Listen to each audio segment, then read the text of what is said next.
path can change due to the aim of the putter and or speed and or green reading, because our body's going to react to trying to put the ball in the best line possible. But there are physical attributes to us that dictate our path and dictate issues with our path. Okay, and I want to talk about those. And this concept and this information is being derived from my good friend Mike Adams and the theories from bioswing dynamics, which is a screening process and an alignment process based on how your body's arms, arm length differentials, fold patterns, and how your body just basically works within itself. So we all have different bodies, we all have different arm length differentials, we all have different ways that we fold. So one of the measurements that we take to understand path and helps us dictate our path is this differential between the knuckle and the elbow and the top of the humeral head. Those differentials will dictate the slot that you put a putter in. And what do we call a slot? A slot would be, where does that club want to originate? And the origin of the stroke of that putter will be the natural sensation of how the arms flow back and forth based on this arm length differential. So if a person's lower arm is longer than their upper arm, they're going to be predisposed to a shoulder slot.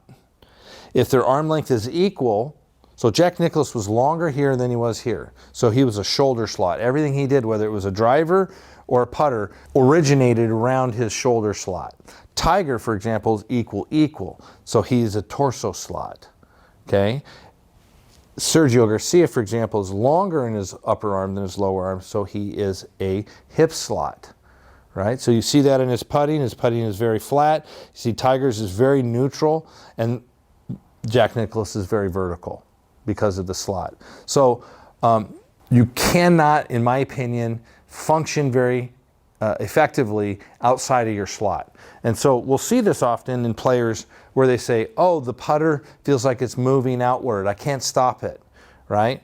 Well, that is somebody who is longer here than here, and that they've got it in a hip slot. And what happens is they take it back, the putter naturally gravitates and floats to their shoulder slot, right? And then it has to reconnect, and then it floats back out to where it wants to go, to the shoulder slot. And all you have to do to fix that problem is raise the putter up to a shoulder slot.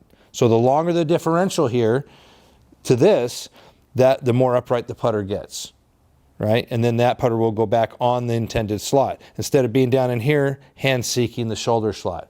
The problem that those players suffer from is to eliminate the putter from moving outward, they get super heavy putters, like they're going to try to hold that down, so when they take the putter back, the putter weight keeps it from going out.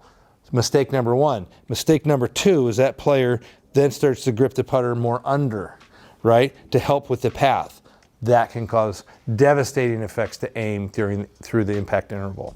So understanding your arm length differential allows you to understand your slot. Understanding your slot lets you gives you the foundation to put the putter on the correct lie angle, right? So a lot of the putters out there at 69 degrees, 70 degrees, if you're really long here to here, you might need to go really upright, 74 to 75 degrees, right? Potentially shorter. Those scenarios would in turn affect head weight, right? And would in turn affect maybe how you grip the putter also. So anybody can go measure from the top of their knuckle to the elbow, and anybody can measure from the elbow to the top of the humeral head, and you'll feel it. It's a little soft, squishy spot right in between your clavicle and your humeral head. You'll feel it's a little notch. Measure from that down to the elbow, right? If there's a difference, then you are going to move one way or the other from the middle. Hope that helps.